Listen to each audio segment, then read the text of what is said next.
এক রাজা তার লোকেদের একবার একটি পুকুর বানাতে বললেন। পুকুর বানানো শেষ হলে রাজ্যে ঘোষণা দিয়ে দেওয়া হলো সেদিন রাতেই যেন সবাই তাদের বাড়ি থেকে 1 গ্লাস করে দুধ নিয়ে এসে সেই পুকুরে ঢেলে দেয়। রাজা সকালবেলা তার প্রাসাদের বারান্দা থেকে দুধের পুকুর দেখতে চান। সবার কাছে রাজার এই নির্দেশ পৌঁছে দেওয়া হলো। এক লোক ভাবল যে সবাই তো গ্লাসে করে দুধ নিয়ে যাবে, সে যদি রাতের অন্ধকারে লুকিয়ে দুধের জায়গায় পুকুরে 1 গ্লাস পানি দিয়ে আসে তবে কেউই তা বুঝবে না।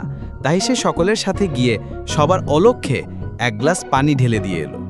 সকালবেলা রাজা তার প্রাসাদের বারান্দায় এসে হাহাকার করে উঠল।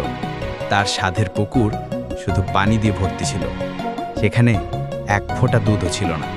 আসলে সবাই ভেবেছিল যে আমার আর দুধ নিয়ে যাওয়ার দরকার নেই, অন্যরা তো পুকুরে দুধ ঢালবেই।